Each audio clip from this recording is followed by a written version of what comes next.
Hey there, this is Patrick, Dallas Hockey Hangout, coming to you after a 4-2 Stars win over Vancouver. What a game. Thought it was really great that Dallas bounced back after a pretty tough loss and a tough way to end a game against the Islanders, who I did see went into Detroit and won 5-0. I thought that kind of spoke to the quality of team they were, just in case people were worried about whether or not that was a bad loss for Dallas.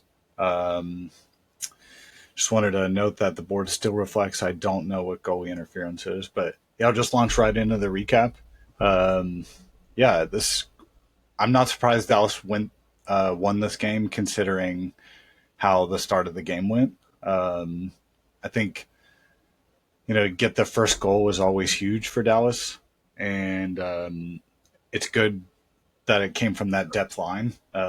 What a pass from Ritzkovian, and it seems like if Bork is going to become one of Dallas's, we'll call it top nine forwards. I think he's really going to have to lean on his hockey IQ. He's fast. He's got a great shot. I worry about long term with him just due to his size, but I mean, he's been everything you could hope for a guy that you can move up and down the lineup and are primarily asking to play a little less minute and probably play a little bit more defense than you'd like for a guy with his skill. But yeah, great for him to get his third of the season. So, and man, what a pass from Riskovian. I mean, it just feels like that's an effort play and not a skill play. So I think that's just what Riskovian does in spades.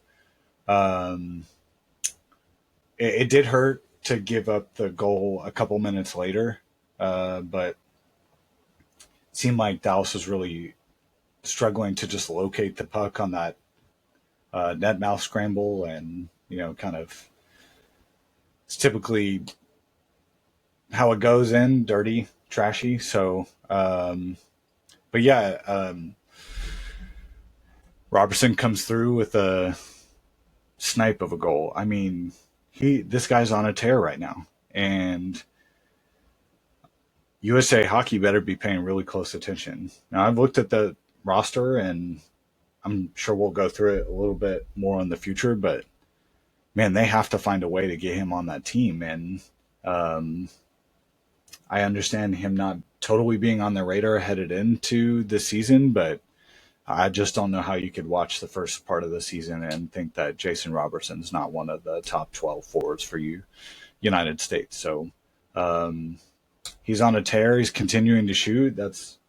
I mean, the Stars are looking for him a little bit. Um, and yeah, I'm curious to see how that like affects the guys he's playing with, and if that hot streak slows a little bit, how will the rest of his line mates adjust? So, um, yeah, no scoring in the second period, but Dallas killed off a huge 5-on-3, and Jake Onsher made some incredible saves. Just dynamite play all night from him, really. And um, I'll admit, Jake does seem to have a tough knack for giving up the first one on the first shot from the opposing team. And it's not the best to see that. But that said, I really have always kind of chalked that up to sometimes it's like due to inactivity. Like he's not facing the first shot until a couple minutes into the game. And Razor always seems to know when goalies get an easier one early to get in the game. I think that getting a tough one as the first shot is tough, and then he beat him along the ice. Carlson did so.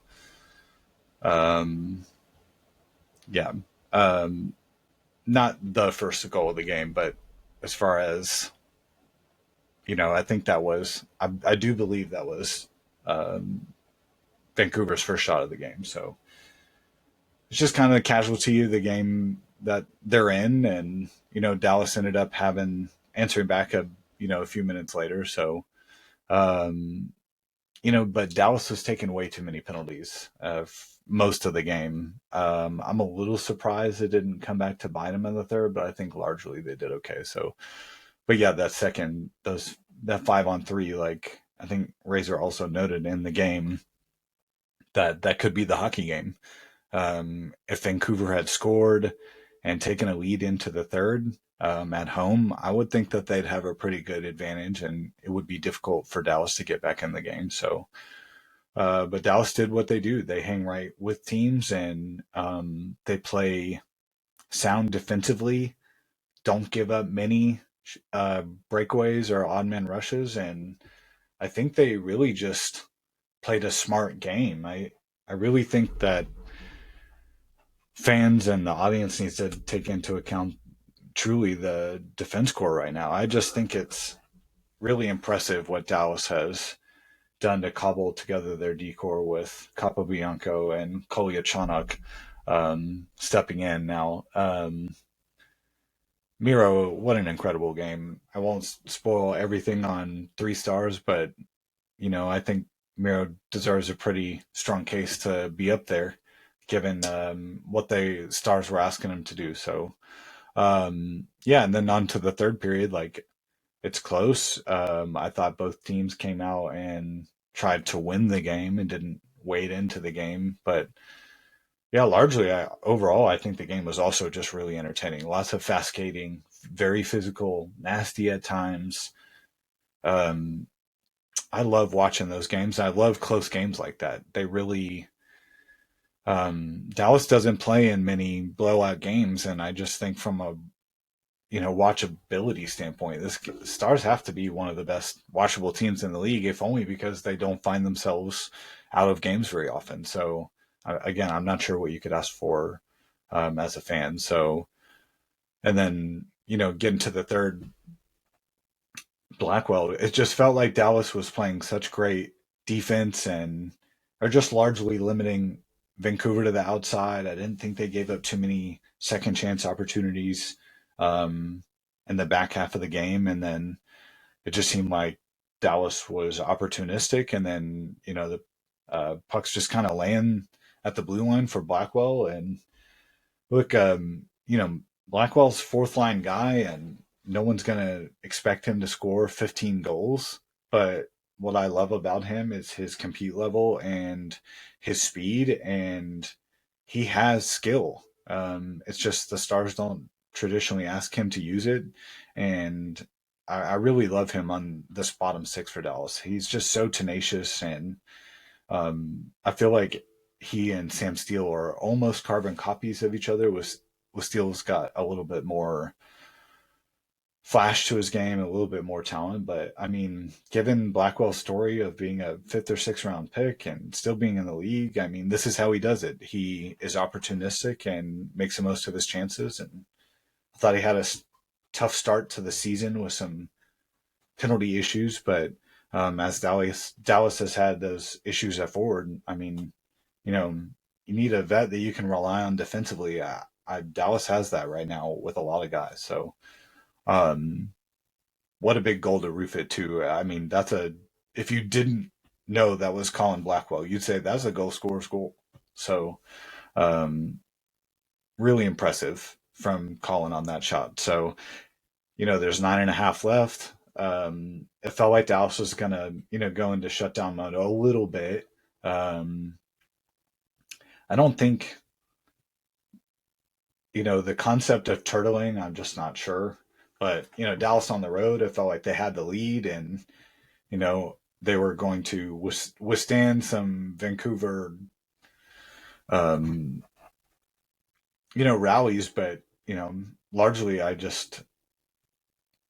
was really impressed with how they played defensively, the back half of the game. So, and then, man, I just debated leading the podcast with this, but man, that Mikko Rantanen goal, that's got to be one of the best highlight goals of the year by far. McDavid had that incredible spinorama as well, and people kind of expect that from McDavid. So, it's gorgeous, it's beautiful, it's flashy, but man, when you see it from Moose, this guy's just, it's kind of like he's in slow motion, but I mean, he's not. It's kind of, he lulls you to sleep a little bit. And when he went to his kind of pulled up and went to his backhand, I thought, oh, he's going to pull up and look for a teammate because he's so good about passing on his backhand. And then all of a sudden he kind of just continues along with the move and just roofs it on the backhand. You talk, I mean, I said goal scorer's goal for Blackwell, but I mean, sheesh, that is just a thing of beauty. And, I think as we get to see more of Randon, you just truly see those, we'll call them intangibles, but really it's just his scoring prowess. He's not going to outskate anyone, and it's not like he has the best shot in the league or he's ripping it 100 miles an hour or like a 90-mile-an-hour wrister. But I mean, he is accurate. His hockey IQ is crazy. He's got an incredible one-timer. He's more than just a goal scorer, though. I think we're seeing that he's a playmaker and is great for extending shifts. And obviously, he's playing most of the power play, so he's just an absolute, horse on shifts. He could do 2-minute shifts, and he doesn't seem to be as affected as some of the other players. So, I mean, what can you say about that goal? It's just unbelievable. It's tough that Vancouver's going to have to see that on the highlight all year long, and remember that they lost that game and had a chance to win it. And I mean, Lankinen, 20 saves on 24 shots, but man, he's got to be feeling really tough after that one. That was a little embarrassing, but just because it was so good. So incredible goal by Rantanen, and I can't wait to see what else he cooks up here in Dallas. It just feels like he's just getting started. So yeah, feels like a natural time to move on to 3 stars here. Yeah, number 1, I got Jake. I'm not sure what everyone else had, but I plan on, coming up with my own opinions and thoughts, and I just don't think they win this game if Jake is playing, average or even above average. I mean, he stopped 34 of 36, 944 save percentage. It's definitely one of his top games of the year, and even the game he had a shutout against Washington, he's not. He didn't even come close to 30 saves. Now Dallas played good defensively that game, obviously, but I mean, incredible saves. He was big on that 5-on-3. Goaltending is just so important that when you look at the other stars and performances, I feel like his was the most important. Number 2, I had Robo. I thought he was the most dangerous forward largely on the night. He had, the goal, 3 shots, post, played almost 18 minutes. Yeah, he had the most shots on the team. And, I thought obviously he's on a tear right now. And, he's also looking to set up teammates. He had some really high hockey IQ plays, and, it's not just the goals. So, yeah, 2nd star, and then 3rd star, you could probably give it to a few people. Blackwell's goal was huge, game-winning goal. I got to give it to Miro, though. Given the players are down, the stars are down defensively, this guy's playing over 28 minutes a night. He got an assist on the night. What else we got here? I mean, just incredible. I mean, shorthanded, he's almost playing 7 minutes shorthanded time on the ice. And I mean, what can he do? Miro is incredible. I really, surely people have got to see what he's doing nationally. Now it's really, I think that now that he's starting to, rack up the points a little bit, and, he's starting to open some eyes across the league. He's got 18 points in 20 games, almost a point a game player is incredible for a defenseman. So, and we all know that offense is like the 3rd best thing Miro's good at. I just think he's just a world-class skater, and I really do think he's one of the best defenders in the league, if not the best. I mean, I just have complete confidence in him, and you could also tell that when he was coming back from his knee injury late last season and into the playoffs, I just didn't feel like he quite had the spring he normally does. So he seems right. I mean, I think someone said that, this is the best he's played in his career, and it's hard to argue with right now. He's just incredible. So, and then given the defensive weight he's having to shoulder, um, definitely deserve number 3 star. Just wanted to touch on Jake a little bit more, so do that as our next segment here. Yeah, I really just thought this was one of the best games of the season for him, and we all have really high expectations for Oettinger, and rightfully so. That series against Calgary, I think, really opened everyone's eyes nationally. But we saw that from him really early on in his career, and I feel like he's grown. And I feel like he got a little bit of unfair criticism so far this season. Um, I love Jake. Will be the first to say that, but I also think he has gotten a little bit unfair evaluation so far this season. You know, Headed into this game, his save percentage is below 900. I believe that'll probably go up after tonight, but his numbers aren't the best. But I mean, you know, I can think of several games lately where he wasn't necessarily playing the best, but he came up with a big save to keep Dallas in the game, and Dallas goes down and gets him back in it, and we're not really thinking about that Jake Ottinger save. So between he and DeSmith, I mean they're all you could ask for um, as a goalie tandem, and the book on Jake will always be he'll be evaluated for his postseason accolades. It's unfortunate it is that way. It shouldn't be that way.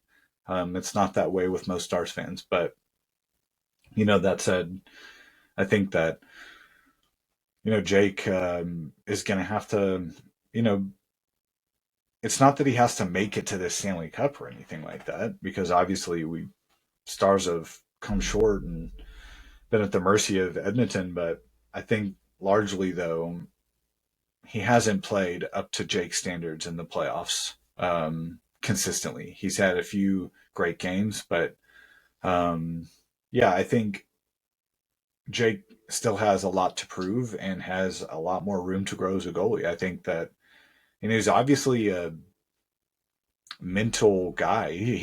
He's a thinker. He obviously is always trying to get better, but I think sometimes that can get to him. I think that his confidence was shaken a little bit, but I mean, it's a long season. It goes up and down, and he understands the importance of just turning the page. So, um, yeah, I love Jake's game today, and he deserves a lot of credit. It's always typically about the goals, but I mean, Dallas wouldn't even be in the conversation as one of the top teams in the league without him. So, um, I don't want to look at the stats right now for Jake and get worried that he's not playing, because this was, like I said, top 3 game of the season, and we're heading into an important road trip in which Dallas is down some defenders, so they're really going to have to lean on him and DeSmith um, to come away with a positive result. Now that said, Dallas is in a good position considering all their injuries, so they got some leeway, but man, they're such a great road team, and it does seem that Jake plays really well on the road. So be curious to see how many of the next few games he gets. I would imagine they'll probably give him the game in Edmonton. That's probably shaking up to DeSmith and Calgary. Um, so yeah, I I can't wait to see Jake perform and get another opportunity to play better against Edmonton, and um, just really work up that mental confidence of knowing that he can perform well in Edmonton. Not that he doesn't or doesn't think he can, but people, regardless if they end up meeting up in the playoffs, people will look back and say, "Oh, how did he fare?" Now that said, man, look at Edmonton; they are struggling. They have got big time issues. So yeah, just want to move on to the next little segment here. Try and keep these short, instant reactions.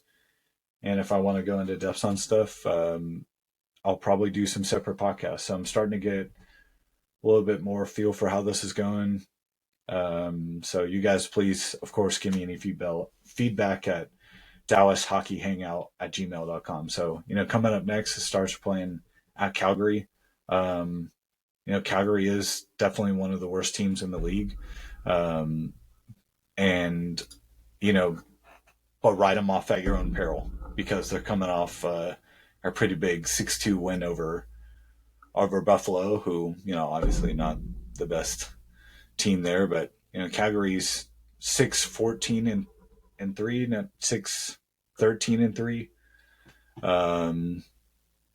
So yeah, it's this is a game that Dallas would probably expect to win, but Calgary's a desperate team, I would imagine right now, and they've got good players, and they're it's not like they're playing bad. They're playing 4-5-1 in their last 10, so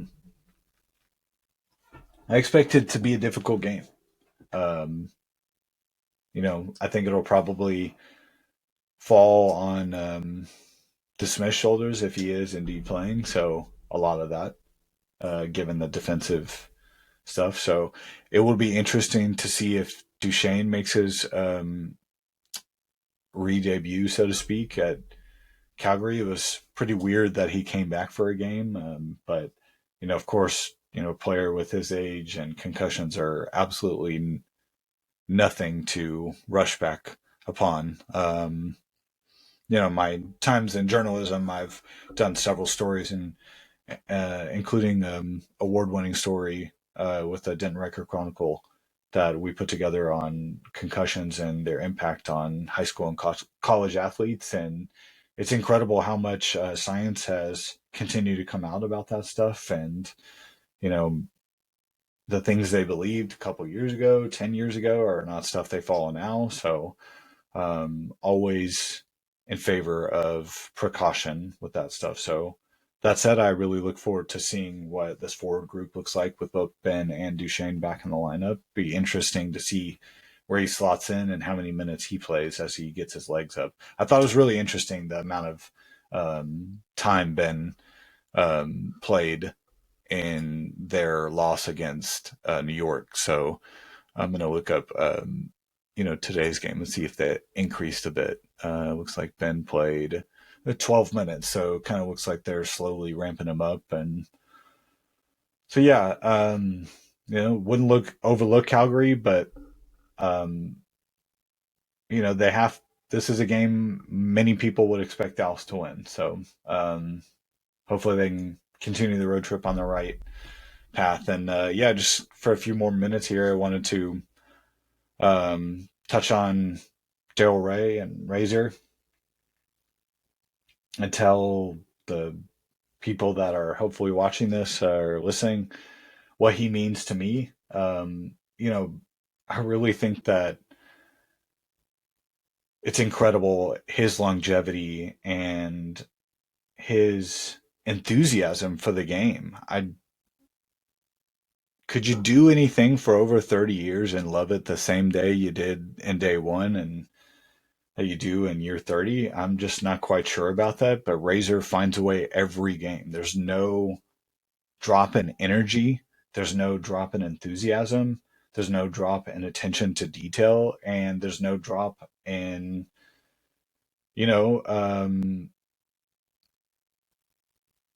criticizing the team if he needs to. That's what I love about Razor is he calls it like he sees it. He is not this Homer broadcaster, but everyone knows what he does best.